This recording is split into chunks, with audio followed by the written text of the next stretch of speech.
Hello everyone, welcome to RK tutorial. Friends, ఈరోజు ఇండియాలోనే largest learning platform అయినటువంటి అన్అకాడమీలో the best offers గురించి అయితే మనము చూద్దామండి. అంతేకాకుండా అన్ని పోటీ పరీక్షలకు ఉపయోగపడే విధంగా మనకు ఆన్లైన్ క్లాసులు అయితే ఇక్కడ ఉంటాయండి.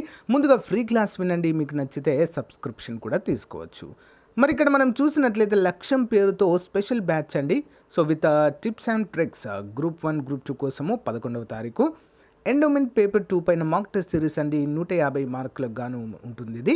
మరి ఇది ఎప్పుడు ఉంటుంది అంటే ఫిబ్రవరి 13. ఎన్రోల్ అవ్వండి, links in video description. Webinar discussion on history important topics for group 4 అండి. మరి ఎప్పుడండి? 11వ తారీఖు సో ఉంటుంది. నెక్స్ట్ డ్యూయల్ ఎడ్యుకేటెడ్ సెషన్ అండి. సో బాలకృష్ణ సార్ అంతే కాకుండా సతీష్ సార్ అయితే అవైలబుల్గా ఉంటారు. 11వ తారీఖు ఎన్రోల్ అవ్వండి. Next weekend marathon and group 1 and group 2 exams కోసం అండి for all APPSC and TSPSC 11th February 7 AM onwards ఉంటాయి. Next weekend marathon and endowment అండి. ఇంపార్టెంట్ టాపిక్స్ పైన కూడా 12th and 13th రోజున 7 AM అన్వర్డ్స్ అయితే ఉంటాయండి. మీరు ఎవరైనా కూడా సబ్స్క్రిప్షన్ తీసుకుంటే మన కోడ్ యూజ్ చేయండి ఫ్రెండ్స్, RK10, మీకు అడిషనల్గా 10% డిస్కౌంట్ వస్తుంది. మరి ప్లస్ క్లాసెస్ కనుక మీరు తీసుకున్నట్లయితే కంప్లీట్ సిలబస్ ఉంటుంది, అన్లిమిటెడ్ ప్రాక్టీస్ కోర్సులు ఉంటాయి, అంతేకాకుండా అన్లిమిటెడ్ PDF నోట్స్ కూడా ప్రొవైడ్ చేయడం జరుగుతుంది. Doubts clearing by the top educators అయితే చూడవచ్చు. 1 year వచ్చేసి 9,350 రూపాయలు, మన కోడ్ యూజ్ చేస్తే 8,415 రూపాయలకే కంప్లీట్. సో గైస్, ఈరోజు మనము డైలీ కరెంట్ అఫైర్స్లో భాగంగా 11వ తారీఖు 2వ నెల 2022కు సంబంధించినటువంటి కరెంట్ అఫైర్స్ని అయితే చూద్దామండి. చాలా అంటే చాలా ఇంపార్టెంట్ బిట్స్ అయితే ఉన్నాయి, అందరూ కూడా గమనించండి. అంతేకాకుండా ఎవరైతే junior assistant endowment officers, constable SI ఉద్యోగాలకు ప్రిపేర్ అవుతున్నారో వారి కోసము అన్అకాడమీలో ఉచితంగా క్లాసులు అయితే చెప్పడం జరుగుతుందండి. అందరూ కూడా గమనించాలి. ఓకే, ఎవరైనా ఇంట్రెస్టెడ్గా ఉండి జాయిన్ అవ్వాలనుకుంటే, సో మరి ఆధునిక భారతదేశ చరిత్ర పైన 10,000 బిట్స్ సిరీస్ అయితే స్టార్ట్ చేశానండి. ఎవరికైనా ఇంట్రెస్ట్ ఉంటే అన్అకాడమీ యాప్ డౌన్లోడ్ చేసుకొని రాకేష్ ఒంటేరు అనేటువంటి పేరుతో మీరు సెర్చ్ చేసినట్లయితే నా ప్రొఫైల్ అయితే అక్కడ రావడం జరుగుతుందండి. అందరూ కూడా ఫాలో అవ్వండి. లింక్స్ అన్నీ కూడా వీడియో డిస్క్రిప్షన్లో ప్రొవైడ్ చేస్తాను. ఓకేనా? సో ఇంట్రెస్ట్ ఉన్న వారు మాత్రం ఎవరు కూడా మిస్ చేసుకోవద్దు. సో చాలా వరకు మనకు ఫ్రీ క్లాసెస్ కూడా ఉంటాయండి అన్అకాడమీలో. ఓకే, నేనే చెప్తున్నాను, చాలా వరకు క్లాసెస్ అందరూ కూడా ఉపయోగించుకోండి. ఓకే, మంచి అవకాశము. క్వశ్చన్ నెంబర్ 1, ఉత్తరాఖండ్ రాష్ట్ర స్వచ్ఛతా అభియాన్ కార్యక్రమానికి నూతనంగా ఎంపికైన బ్రాండ్ అంబాసిడర్ ఎవరు? ఆప్షన్ సి అండి, అక్షయ్ కుమార్. ఎవరండి? అక్షయ్ కుమార్. వివరాలు చూద్దాం మరి క్లియర్గా. ఉత్తరాఖండ్ ముఖ్యమంత్రి పుష్కర్ సింగ్ ధామీ 2022 అసెంబ్లీ ఎన్నికలకు ముందు బాలీవుడ్ నటుడు అక్షయ్ కుమార్ను ఉత్తరాఖండ్ బ్రాండ్ అంబాసిడర్గా నియమించారు. 2017లో అక్షయ్ కుమార్ స్వచ్ఛతా అభియాన్కి ఉత్తరాఖండ్ బ్రాండ్ అంబాసిడర్గా నియమితులు కావడం చూడవచ్చు. మరి అక్షయ్ కుమార్ కెనడియన్ భారతీయ నటుడండి. 100 కంటే ఎక్కువ చిత్రాలలో నటించిన చిత్ర నిర్మాతగా కూడా ప్రసిద్ధి. 2021లో ఉత్తరాఖండ్లోని రూర్కీకి చెందిన భారత క్రికెటర్ రిషబ్ పంత్ ఉత్తరాఖండ్ బ్రాండ్ అంబాసిడర్గా నియమితులయ్యారు. భారతీయ ఫీల్డ్ హాకీ క్రీడాకారిణి వందన కటారియా ఉత్తరాఖండ్ మహిళా మరియు శిశు అభివృద్ధి శాఖ బ్రాండ్ అంబాసిడర్గా, అదేవిధంగా హరిద్వార్ జిల్లాకు కేంద్రము బేటీ బచావో బేటీ పడావో పథకానికి బ్రాండ్ అంబాసిడర్గా కూడా నియమితులు కావడం అయితే మనము చూడవచ్చు. Okay, important question. Tata India limited తన నూతన బ్రాండ్ అంబాసిడర్గా ఏ కథానాయకని నియమించుకుంది? టాటా ఇండియా లిమిటెడ్ ఎవరండి మరి? ఆప్షన్ ఏ అండి, దిశా పటాని. వివరాలు చూద్దాం. టాటా ఇండియా లిమిటెడ్ తన బ్రాండ్ అంబాసిడర్గా బాలీవుడ్ నటి దిశా పటానీని నియమించుకుంది. మరి ఆమె బ్రాండ్ను ప్రమోట్ చేస్తుంది మరియు వారిలో పాదరక్షల ఫ్యాషన్ని మెరుగుపరచడానికి యువత కనెక్షన్ను బలోపేతం చేస్తుంది. గతంలో బాటా క్రింద వివిధ లేబుళ్లను ప్రచారం చేయడం కోసం కృతి సెనన్, సుశాంత్ సింగ్ రాజ్పుత్ మరియు క్రికెట్ ప్లేయర్ స్మృతి మందన వంటి ప్రముఖులతో బాటా అనుబంధాన్ని కలిగి ఉంది. అంటే ప్రీవియస్గా వారు బ్రాండ్ అంబాసిడర్గా ఉండడం అయితే చూడవచ్చు. నెక్స్ట్ 1, స్టాఫ్ సెలక్షన్ కమిటీ నూతన చైర్మన్గా నియమితులైన సీనియర్ బ్యూరోక్రాట్ ఎవరు? ఆన్సర్ ఆప్షన్ ఏ అండి, ఎస్ కిషోర్ గారు. చూద్దాం. స్టాఫ్ సెలక్షన్ కమిటీ చైర్మన్గా సీనియర్ బ్యూరోక్రాట్ ఎస్ కిషోర్ నియమితులయ్యారు. Department of personal and training జారీ చేసిన ఉత్తర్వుల ప్రకారము తాత్కాలికంగా పోస్టును అప్గ్రేడ్ చేయడము మరియు కొనసాగించడం ద్వారా భారత ప్రభుత్వ కార్యదర్శి హోదా మరియు వేతనంలో కిషోర్ను నియమించడానికి క్యాబినెట్ నియామకాల కమిటీ ఆమోదము తెలిపింది. మరి ఉపసంహరణలో ఉన్న పోస్ట్ యొక్క రిక్రూట్మెంట్ నియమాలు. ప్రస్తుతం అతను వాణిజ్యం మరియు పరిశ్రమల మంత్రిత్వ శాఖ ప్రత్యేక కార్యదర్శిగా పనిచేస్తుండడం అయితే మనము చూడవచ్చు. ఇంపార్టెంట్ క్వశ్చన్ అండి. నెక్స్ట్ వన్, 2020-21 సంవత్సరానికి కార్యక్రమ్ కస్దార్ సమర్థవంతమైన పార్లమెంట్ సభ్యుడు కేటగిరీలో 18వ దివంగత మాధవరావు లిమాయే అవార్డు పొందిన వ్యక్తి ఎవరు? Important question. ఆప్షన్ బి అండి, నితిన్ గడ్కరీ. చూద్దాం. కేంద్ర రోడ్డు మరియు రహదారుల మంత్రి నితిన్ గడ్కరీ 2020-21 సంవత్సరానికి కార్యక్రమ్ కస్దార్ అంటే సమర్థవంతమైన పార్లమెంట్ సభ్యుడి కేటగిరీలో 18వ దివంగత మాధవరావు లిమాయే అవార్డుతో మొదటిసారిగా సులభతరం చేయనున్నారు. మరి ఈ అవార్డు నాసిక్ పబ్లిక్ లైబ్రరీ సార్వజనిక వచనాలయ్ ద్వారా అందించబడుతుంది. ఇంతకు ముందు మహారాష్ట్ర నుంచి సమర్థవంతమైన శాసనసభ సభ్యుడు ఎమ్మెల్యే కార్యాక్షం అమ్ధార్కు ఈ అవార్డు అయితే లభించడము చూడవచ్చు. ఓకే, నెక్స్ట్ వన్, ఐక్యరాజ్య సమితి జనరల్ అసెంబ్లీ ప్రపంచ పప్పు దినుసుల దినోత్సవం ఏ రోజున ప్రకటించింది? ఆన్సర్ ఆప్షన్ డి అండి, ఫిబ్రవరి 10వ తారీఖున. పప్పులను ప్రపంచ ఆహారంగా గుర్తించేందుకు ఫిబ్రవరి 10వ తారీఖున ప్రపంచ పప్పు దినుసుల దినోత్సవంగా పాటించారు. ముఖ్య వాస్తవాలు: ప్రపంచ పప్పు దినుసుల దినోత్సవం రోజున ప్రజలు స్థిరమైన ఆహార ఉత్పత్తుల్లో పప్పు ధాన్యాల ప్రాముఖ్యతపై అవగాహన పెంచడానికి కృషి చేస్తారు. ప్రపంచవ్యాప్తంగా పప్పు దినుసులపై అవగాహన మరియు ప్రాప్యతను పెంచే లక్ష్యంతో 2019లో ఈ రోజును పప్పు ధాన్యాలకు అంకితం చేయాలని యుఎన్ జనరల్ అసెంబ్లీ నిర్ణయించింది. మరి ప్రపంచ పప్పు దినుసుల దినోత్సవం 2022 యొక్క థీమ్ ఏంటి? చూద్దాం. ప్రపంచ పప్పు దినుసుల దినోత్సవం 2022 స్థిరమైన వ్యవసాయ ఆహార వ్యవస్థలను సాధించడంలో యువతను శక్తివంతం చేయడానికి పప్పులు అనేటువంటి థీమ్తో అయితే జరుపుకోవడం మనము చూడవచ్చు. నెక్స్ట్ వన్, పౌర విమానయాన రంగంలో మొదటిసారిగా డ్రోన్ వ్యవస్థ అనుమతించిన ప్రపంచంలోని మొదటి దేశం ఏది? ఆప్షన్ సి అండి, ఇజ్రాయెల్ అండి. పౌర విమానయాన రంగంలో ఇంతకుముందు అయితే చాలా దేశాలు రక్షణ రంగంలో మాత్రమే ఉపయోగించేవారు. ఫర్ ద ఫస్ట్ టైం పౌర విమానయాన రంగంలో కూడా డ్రోన్ వ్యవస్థను అయితే ఉపయోగించడము చూడవచ్చు. ఫిబ్రవరి 9, 2022న ఇజ్రాయెల్ యొక్క రవాణా మరియు రహదారి భద్రతా మంత్రిత్వ శాఖ పౌర గగనతలములో పనిచేసేందుకు మానవరహిత విమాన వాహనాల కోసము దాని మొదటి ధృవీకరణ ప్రకటించింది. ముఖ్య వాస్తవాలు: హెర్మెస్ స్టార్ లైనర్ మానవరహిత వ్యవస్థ కోసం ఇజ్రాయేలీ సివిల్ ఏవియేషన్ అథారిటీ ఈ ధృవీకరణను జారీ చేసింది. హెర్మెస్ స్టార్ లైనర్ మానవరహిత వ్యవస్థను ఎల్బిట్ సిస్టమ్ అభివృద్ధి చేసింది మరియు తయారు చేసింది. ఇది ఇజ్రాయేలీ డిఫెన్స్ ఎలక్ట్రానిక్స్ కంపెనీగా చెప్పుకోవచ్చు. నెక్స్ట్, ఈ ధృవీకరణతో ఇజ్రాయెల్ పౌర గగనతలంలో పెద్ద అధిక ఎగిరే డ్రోన్లను అనుమతించిన మొదటి దేశంగా అవతరించింది. మరి ఆమోదం యొక్క ప్రాముఖ్యత: ఈ ఆమోదము ఎల్బిట్ యొక్క డ్రోన్ పౌర విమానాల మాదిరిగానే పౌర గగనతలంలో ప్రయాణించడానికి అనుమతిస్తుంది. ఇది విభజించబడని గగనతలానికి పరిమితము చేయబడదు. ఇంపార్టెంట్. నెక్స్ట్ వన్, తాజాగా అగ్రికల్చరల్ అండ్ ఫారెస్ట్ మెటీరియాలజీ నివేదిక ప్రకారము భారతదేశంలోని కజిరంగా నేషనల్ పార్క్ అధిక తాపానికి గురవుతుంది. అయితే ఇదే రాష్ట్రంలో ఉంది, అంటే అధికంగా హీట్ ఎక్కుతుంది అని అర్థం. తాపము అంటే ఏంటండి? Heat. Answer option A, Assam. వివరాలు చూద్దాము. అస్సాంలోని తేజ్పూర్ విశ్వవిద్యాలయం మరియు పూణేలోని Indian institute of tropical meteorology శాస్త్రవేత్తలు తాజా పరిశోధన ప్రకారము అస్సాంలోని కజిరంగా నేషనల్ పార్క్ గ్రహించే దానికంటే ఎక్కువ కార్బన్ డైఆక్సైడ్ను విడుదల చేస్తుంది. మరి ఈ యొక్క పరిశోధన ఏమి చూపిస్తుంది?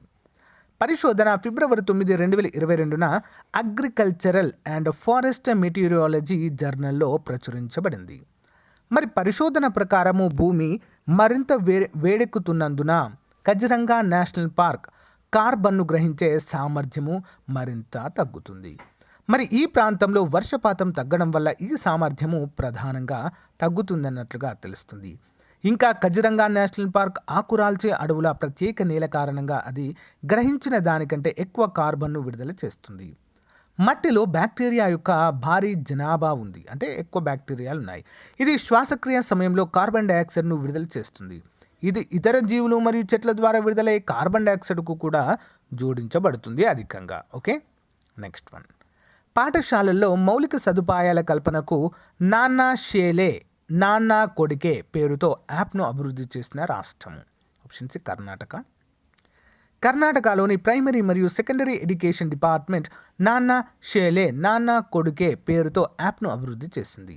ముఖ్యమంత్రి బసవరాజు బొమ్మాయి ఫిబ్రవరి 14, 2022 యాప్ను ప్రారంభించనున్నారు. మరి అభివృద్ధికి పెట్టుబడులు. నాన్నా షాలే నాన్నా కొడుకే యాప్ అంటే ఏంటి?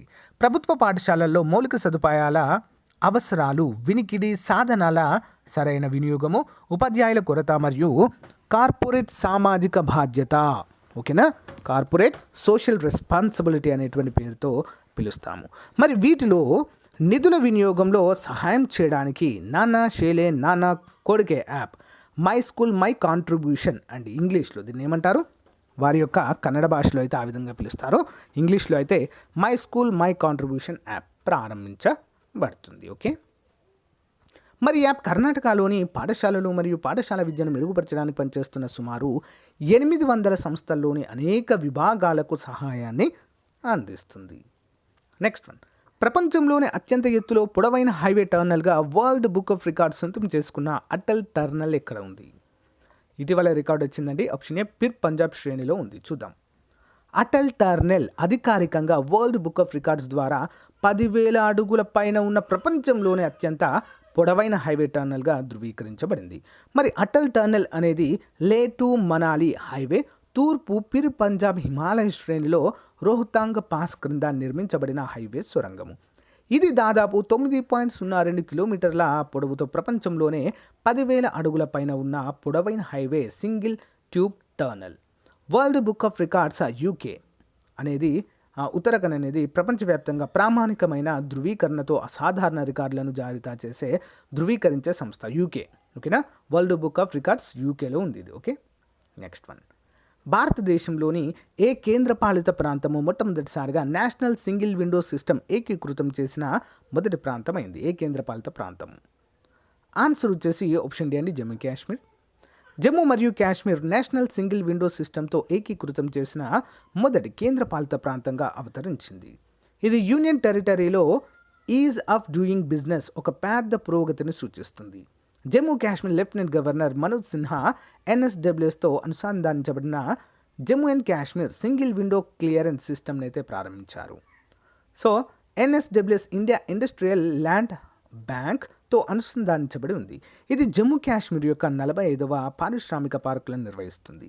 ఇది జమ్మూ కాశ్మీర్లో అందుబాటులో ఉన్న భూమిని కనుగొనడంలో పెట్టుబడిదారులకు సహాయం అయితే అందిస్తుంది. Next one, Tom traffic index rankings 2021 ప్రకారం 2021లో ప్రపంచంలోనే అత్యంత రద్దీగా ఉండే నగరాల్లో భారతదేశంలోని ఏ నగరము మొదటి స్థానంలో ఉంది? ఆప్షన్ అండి Mumbai. Tom traffic index rankings 2021 ప్రకారం 2021లో ప్రపంచంలో అత్యంత రద్దీగా ఉండే నగరాల్లో ముంబై 5వ స్థానంలో ఉంది, బెంగళూరు 10వ స్థానంలో నిలిచాయి. మరి టామ్ ట్రాఫిక్ ప్రకారము 58 దేశాల్లో 404 నగరాల్లో ఢిల్లీ మరియు పూణే 11 మరియు 21 స్థానాల్లో ఉన్నట్లుగా మనకైతే తెలుస్తుంది. మరి ఇండెక్స్ గ్లోబల్ టాప్ 25 జాబితాలు ర్యాంకింగ్ ప్రకారం ఇస్తాంబుల్ టర్కీ ప్రపంచంలోనే అత్యంత రద్దీగా ఉండే నగరంగా ప్రకటించబడింది. అయితే మాస్కో 2వ స్థానంలో ఉండడం అయితే మనము చూడవచ్చు. మాస్కో ఎన్నో స్థానంలో ఉందండి? 2వ స్థానంలో ఉన్నట్లుగా మనకైతే తెలుస్తుంది. మరి ర్యాంకింగ్లో 58 దేశాల్లో 44 నగరాలను కవర్ చేస్తుంది. 2021లో భారతదేశ రద్దీ స్థాయి కోవిడ్కు ముందు సమయాల కంటే 23% తక్కువగా ఉందని, ప్రత్యేకంగా రద్దీ సమయాల్లో 31% తగ్గిందని నివేదిక పేర్కొంది. మరి 2020లో ముంబై, బెంగళూరు మరియు ఢిల్లీ అనే 3 భారతీయ మెట్రోలలో ట్రాఫిక్ రద్దీ టాప్ 10 జాబితాలోకి వచ్చినట్లుగా తెలుస్తుంది. నెక్స్ట్ వన్, భారత మాజీ ప్రధాని అటల్ బిహారీ వాజ్పేయి పేరు మీదుగా అటల్ బిహారీ వాజ్పేయి అనేటువంటి పుస్తకాన్ని ఆవిష్కరించిన ప్రముఖ రచయిత ఎవరు? ఆన్సర్ ఆప్షన్ బి అండి, సాగరికా ఘోష్. సాగరికా ఘోష్ రచించిన అటల్ బిహారీ వాజ్పేయి పుస్తకాన్ని ఆవిష్కరించారు. మరి ఇది భారత మాజీ ప్రధాని జీవిత చరిత్ర. సాగరికా ఘోష్ ఒక జర్నలిస్ట్. మరి ఆమె India's most powerful prime minister అనేటువంటి పుస్తకాన్ని కూడా రచించారు. సాగరిక జీవిత చరిత్రను పూర్తి చేయడానికి రచయితకు 3 ఏళ్లు పట్టింది. 1950ల నుంచి 90వ దశకం వరకు పార్లమెంట్ ప్రసంగాలు, పార్లమెంట్ రికార్డులు, వాజ్పేయి ప్రసంగాలు, ఆయన వ్రాతపూర్వకంగా చేసిన కృషి, ఆయన ప్రభుత్వం చేసిన ప్రకటనలు, పార్టీ సమావేశాలు, నిమిషాలు, కార్యకలాపాలు, ఇలా అన్నిటి గురించి కూడా సాగరిక గారు వారి యొక్క బుక్లో అయితే చెప్పడం అయితే చూడవచ్చు. నెక్స్ట్ వన్, భారత ప్రభుత్వము ప్రతిష్టాత్మకంగా ప్రారంభించనున్న మొట్టమొదటి bullet rail Mumbai to Ahmedabad మధ్య ప్రారంభించనున్నారు. అయితే దీని మొదటి రైల్వే స్టేషన్ ఎక్కడ ఏర్పాటు చేయనున్నారు? మొదటి రైల్వే స్టేషన్ ఆన్సర్ ఆప్షన్ ఏంటి? సూరత్, డైమండ్ సిటీలో. చూద్దాం. Mumbai Ahmedabad bullet rail project భారతదేశపు మొట్టమొదటి బుల్లెట్ రైల్ మార్గము. సూరత్ నగరము భారతదేశపు మొదటి బుల్లెట్ రైలు స్టేషన్ను పొందుతుంది. నెక్స్ట్ వన్ చూద్దాం. National high speed rail corporation limited December 2024 నాటికి పూర్తి చేయడానికి షెడ్యూల్ చేయబడిన ఈ ప్రాజెక్టును నిర్మిస్తుంది. ప్రాజెక్టు వ్యయము 1,00,000 కోట్ల కంటే ఎక్కువగా ఉంటుందని అంచనా వేయబడింది. ఇందులో 88,000 కోట్ల నిధులు సమకూర్చబడతాయి. Japan international cooperation agency JICA 508.17 కిలోమీటర్ల ముంబై అహ్మదాబాద్ బుల్లెట్ రైల్ ప్రాజెక్టులో 155.76 కిలోమీటర్లు మహారాష్ట్రలో, 384.04 కిలోమీటర్లు గుజరాత్లో మరియు 4.3 కిలోమీటర్లు దాద్రా నగర్ మరియు హవేలీలో దీని యొక్క మార్గం అయితే ఉండబోతున్నట్లుగా తెలియజేశారు. నెక్స్ట్ వన్, ప్రముఖ భారతీయ వైద్యుడు హకీం అజ్మల్ ఖాన్ జయంతి సందర్భంగా ప్రతి సంవత్సరం ఫిబ్రవరి 11న ఏ దినోత్సవాన్ని నిర్వహించుకుంటారు? ఆప్షన్ బి అండి, యునానీ దినోత్సవం. ప్రముఖ భారతీయ యునానీ వైద్యుడు హకీం అజ్మల్ ఖాన్ జయంతి సందర్భంగా ప్రతి సంవత్సరము ఫిబ్రవరి 11న ప్రపంచ యునానీ దినోత్సవాన్ని జరుపుకుంటారు.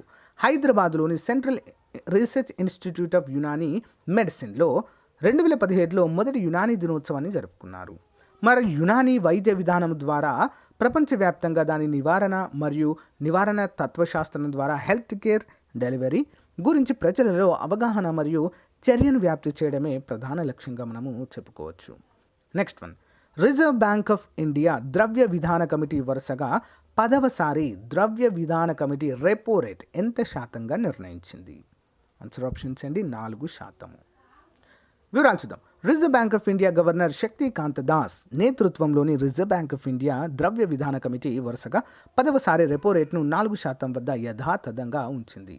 మరి ఇదే సమయంలో అనుకూల వైఖరిని కొనసాగిస్తుంది. అవసరమైన రివర్స్ రెపో రేట్ 3.35%గా కొనసాగుతుంది. వడ్డీ రేటును చారిత్రాత్మకంగా కనిష్ట స్థాయికి తగ్గించడం ద్వారా డిమాండ్ను పెంపొందించేందుకు ఆఫ్ పాలసీ సైకిల్లో సెంట్రల్ బ్యాంక్ చివరిసారిగా మే 22, 2020న పాలసీ రేటును అయితే సవరించినట్లుగా తెలుస్తుంది. Okay, important. Additional questions. RBI 2022లో ఆర్థిక అక్షరాస్యత వారోత్సవము 2022 యొక్క థీమ్ ఏంటి? ఆప్షన్ బి అండి, గో డిజిటల్ గో సెక్యూర్. 2020-21లో PM కేర్స్ ఫండ్ క్రింద మొత్తము ఎంత కార్పస్ ఎంత అంటే మొత్తం ఎంత జోడించబడింది? ఆప్షన్ సి అండి, 10,990.17 కోట్ల రూపాయల వరకు దీంట్లో జోడించడం అయితే జరిగింది. భారతదేశంలో హెల్త్ ఇన్నోవేషన్ మరియు ఎంటర్‌ప్రెన్యూర్‌షిప్‌ను వేగవంతం చేయడానికి హెల్త్ ఇన్నోవేషన్ మరియు ఎంటర్‌ప్రెన్యూర్‌షిప్‌ను వేగవంతం చేయడానికి USAID సమృద్ధ్ పథకం క్రింద ఏ సంస్థతో భాగస్వామ్యం కలిగి ఉంది? ఆప్షన్స్ అండి, నీతి ఆయోగ్. నేషనల్ సింగిల్ విండో సిస్టమ్తో అనుసంధానించబడిన మొదటి కేంద్రపాలిత ప్రాంతం ఏది అంటే Jammu Kashmir. Reserve bank of India ఆర్థిక అక్షరాస్యత వారాన్ని ఎప్పటి నుంచి జరుపుకుంటుంది? ఆప్షన్స్ అండి, 2016. ప్రధానమంత్రి కిసాన్ సంపద యోజనకి 2026 వరకు ఎంత మొత్తము కేటాయించబడింది? ఆప్షన్ ఏ అండి, ఎంత అండి, 4,600 కోట్ల రూపాయలు. PMKSYకి పాత పేరు ఏంటి? ఆప్షన్ బి, సంపద. Okay, yeah. Vikram Sarabhai space centre కొత్త డైరెక్టర్గా ఎవరు నియమితులయ్యారంటే డాక్టర్ S. ఉన్నికృష్ణన్ నాయర్ గారు. Option A. మేడీ బడ్డీ బ్రాండ్ అంబాసిడర్గా ఇటీవల ఎవరు నియమితులయ్యారు? ఆప్షన్స్ అండి, Amitabh Bachchan. Rights and risk analysis group విడుదల చేసిన ఇండియా ప్రెస్ ఫ్రీడమ్ రిపోర్ట్ 2021లో ఏ రాష్ట్రం లేదా యూనియన్ టెరిటరీ అగ్రస్థానంలో ఉంది? Option D, Jammu Kashmir. Daily GK question series. క్రింది వాటిలో ఏ నదులు ఉద్భవించే స్థలం దాదాపు ఒకే పాయింట్ వద్ద ఉంది? ఆప్షన్ సి అండి, బ్రహ్మపుత్ర మరియు సింధు నదులు ఒకే ప్రాంతంలో జన్మిస్తాయి. భారతదేశంలో ఎన్ని జాతీయ జలమార్గాలు ఉన్నాయి? 111 ఉన్నాయండి. భారతదేశ తీర రేఖ పొడవు ఎంత? ఆప్షన్ సి అండి, 7516.6 కిలోమీటర్లుగా ఉన్నట్లుగా తెలుస్తుందండి భారతదేశం మొత్తం తీరరేఖ పొడవు. Okay, next one. ఫరక్కా దాటి ప్రవహించే గంగా నది ప్రధాన ప్రవాహాన్ని ఏమంటారు? ఆప్షన్స్ అండి. పద్మ అనే పేరుతో పిలుస్తారు. ఫరక్కా బ్యారేజ్ ఎక్కడ ఉందండి? పశ్చిమ బెంగాల్లో ఉంది. అది దాటిందంటే దాన్ని పద్మగా పిలుస్తారు. భారతదేశంలోని క్రింది ఏ రాష్ట్రంలో సో పమయాంగ్ పయ సారీ పమయాంగ్టే మఠము ఉంది? ఎక్కడండి మరి? ఆప్షన్ సి అండి, సిక్కింలో ఉంది. తట్టేకాడ్ పక్షుల అభయారణ్యము ఎక్కడ ఉంది? ఆప్షన్ ఏ, కేరళలో ఉంది. క్రింది భారతీయ నదులలో ఏది నది ముఖద్వారాన్ని ఏర్పరుస్తుంది? ఏ నది అండి మరి అది? ఆప్షన్ డి అండి, తాపీ నది. Okay, next one. ఇంద్రావతి ఏ నదికి ఉపనదిగా చెప్పుకోవచ్చు? Option A, Godavari. హిమాలయాలలోని కాశ్మీర్ లోయ ఏ శ్రేణుల మధ్య ఉంది? హిమాలయాలు. ఆప్షన్ సి అండి, ఎక్కడండి? జస్కర్ మరియు పిర్ పంజాల్ శ్రేణిలో మరి హిమాలయ పర్వతాలు ఉండడం అయితే మనము చూడవచ్చు. కాశ్మీర్ లోయ హిమాలయాలలోని జన్స్కర్ మరియు పిర్ పంజాల్ శ్రేణిలో కాశ్మీర్ లోయ ఉందండి. చాలా అద్భుతమైన ప్రదేశము. భారతదేశంలోని క్రింది ప్రాంతాలలో ఏది అధిక భూకంప తీవ్రత జోన్లోకి రాదు? ఆప్షన్ బి, కర్ణాటక పీఠభూమి రాదండి. ఉత్తరాఖండ్, కచ్, హిమాచల్ ఇవన్నీ కూడా భూకంప తీవ్రత జోన్లో ఉన్నటువంటి ప్రాంతాలు. ఓకే గైస్, ఇది ఈ రోజుకు సంబంధించిన క్లాస్. మీకు నచ్చినట్లయితే లైక్ చేయండి, మీ ఫ్రెండ్స్తో షేర్ చేసుకోండి. బాయ్. 7500 కంటే కూడా ఎక్కువ కరెంట్ అఫైర్స్, ఓకేనా? కరెంట్ అఫైర్స్ ప్రశ్నలు ఉంటాయి, అంటే బిడ్ బ్యాంక్ ఉంటుంది. అట్ ద సేమ్ టైం ఆ బిడ్ బ్యాంక్ క్రింద ఎక్స్ప్లెనేషన్ కూడా క్లియర్గా ఇవ్వడం అయితే జరిగింది ఫ్రెండ్స్. ఓకేనా, చాలా క్లియర్గా ఉంటుంది. అంతేకాకుండా ఆ క్వశ్చన్స్కు సంబంధించి స్టాటిక్ జీకే కూడా మీకు అందచేయడం అయితే జరిగింది. ఓకేనా, లాస్ట్ ఇయర్ కనుక చూసినట్లయితే ఆర్ఆర్బి ఎన్టీపీసీ ఎగ్జామ్లో స్టాటిక్ జీకే నుంచి చాలా ప్రశ్నలు, కరెంట్ అఫైర్స్ నుంచి కూడా చాలా ప్రశ్నలు అయితే రావడము జరిగింది ఫ్రెండ్స్. ఓకేనా, ఇదొక మంచి ఎక్స్పీరియన్స్. అంతేకాకుండా వీటన్నిటితో పాటు 10,000 జనరల్ స్టడీస్ బిట్స్ కూడా మీకు ప్రాక్టీస్ కోసం అయితే ఇందులో ఇవ్వడం జరుగుతుంది. మరి ఇవి ఏ విధంగా ఉంటాయంటే సేమ్ మన డైలీ కరెంట్ అఫైర్స్లో ఏ విధంగా డైలీ 20 కరెంట్ అఫైర్స్ అందజేస్తాను ప్రాక్టీస్ కోసము. ప్రతిరోజు జనవరి 1 నుంచి డిసెంబర్ 31 వరకు కూడా డైలీ వైజ్ 20 క్వశ్చన్స్ కవర్ అవుతూ మొత్తము 10,000 కంటే కూడా ఎక్కువనే జనరల్ స్టడీస్ ప్రశ్నలు అయితే మనకు కవర్ అవుతాయి ఫ్రెండ్స్. ఓకేనా, స్టాటిక్ జీకే అయితే అన్లిమిటెడ్. అయితే ఇక్కడ ముఖ్యంగా మనకు ఈ యొక్క మ్యాగజిన్ తీసుకున్నటువంటి అభ్యర్థులకు ప్రీవియస్గా అంటే 2000 ఇప్పుడైతే మనకు జూనియర్ అసిస్టెంట్ ఎగ్జామ్ అయితే కండక్ట్ చేయలేదండి. సో ఎప్పుడు కండక్ట్ చేశారంటే 2012వ సంవత్సరంలో కదా. మరి అంతకుముందు కండక్ట్ చేసినటువంటి పేపర్స్ ఏవైతే ఉన్నాయో అంటే మీ ప్రాక్టీస్ కోసం అండి, జస్ట్ మీరు తెలుసుకోవడానికి అవేర్నెస్ కోసము ఏ విధంగా ఉంది, అసలు అప్పుడు ఏ విధంగా వచ్చింది క్వశ్చన్ పేపర్ అని తెలుసుకోవడానికి ఇవైతే ఇవ్వడం జరుగుతుంది. ఒకవేళ మీరు కనుక పోలీస్ ఉద్యోగాలకు కనుక ప్రిపేర్ అవుతున్నట్లయితే 1998 నుంచి 2018 వరకు జరిగినటువంటి పోలీస్ జాబ్స్కు సంబంధించిన మోడల్ పేపర్స్ అంటే ప్రీవియస్ పేపర్స్ అన్నీ విత్ ఎక్స్ప్లెనేషన్ కూడా ఉంటుందండి. అర్థమెటిక్ రీజనింగ్ ఎక్స్ప్లెనేషన్ కూడా ఉంటుంది, చాలా క్లియర్గా ఉంటాయి. అవన్నీ కూడా మీకైతే అందచేయడం జరుగుతుంది ఉచితంగా అండి. వీటికైతే ఎలాంటి కాస్ట్ అయితే లేదు. సో కాబట్టి అభ్యర్థులంతా గమనించాలి. సో ఈ మంచి అవకాశాన్ని ఉపయోగించుకోండి ఫ్రెండ్స్. మీకు రానున్నటువంటి ఎగ్జామ్స్ ఆర్ఆర్బీ కావచ్చు, ఓకేనా, కానిస్టేబుల్, ఎస్ఐ, ఏపీపీఎస్సి కండక్ట్ చేయబోయేటువంటి గ్రూప్స్ ఎగ్జామ్స్ కావచ్చు, జూనియర్ అసిస్టెంట్, ఎండోమెంట్ ఆఫీసర్ అన్నీ కూడా మనకైతే అందుబాటులో ఇవైతే ఉపయోగపడతాయండి. చాలా చాలా యూస్ఫుల్గా ఉంటాయి. అంతేకాకుండా ఫ్రెండ్స్, జూనియర్ అసిస్టెంట్ సెకండ్ పేపర్కి సంబంధించి అతి త్వరలోనే 50 మోడల్ పేపర్స్, ఓకేనా, 50 మోడల్ పేపర్స్ అయితే రిలీజ్ చేయబోతున్నామండి తెలుగు అండ్ ఇంగ్లీష్ పైన. ఓకే, ప్రిలిమ్స్కి మనకి స్క్రీనింగ్ టెస్ట్కి 25 మార్కులు, మెయిన్స్కి కూడా జాబ్ డిసైడింగ్ టాపిక్స్ అండి, అన్నీ కూడా జాబ్ డిసైడింగ్ పేపర్ 2 అనేది. కాబట్టి ఎవరు కూడా నెగ్లెక్ట్ చేయవద్దు ఫ్రెండ్స్.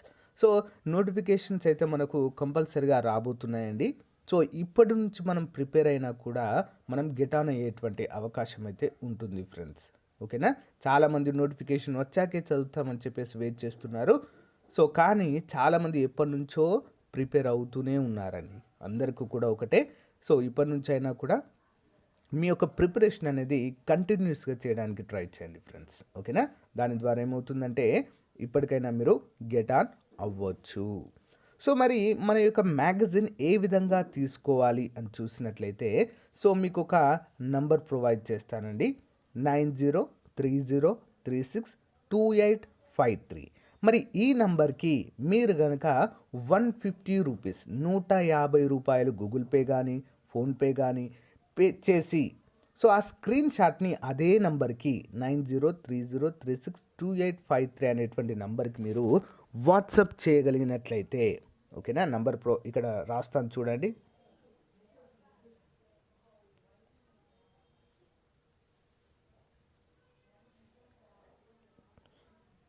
యా 9030362853 అనేటువంటి నంబర్కి గూగుల్ పే కానీ ఫోన్పే కానీ చేసి ఆ స్క్రీన్ షాట్ని అదే నంబర్కి వాట్సాప్కి పంపినట్లయితే సో మరి విత్ ఇన్ 1 అవర్లోనే మీకు మ్యాగజైన్స్, మంత్లీ మ్యాగజైన్స్ అన్నీ కలిపి కూడా 1 ఇయర్ మ్యాగజైన్ లాగా అందచేయడం అయితే జరుగుతుందండి.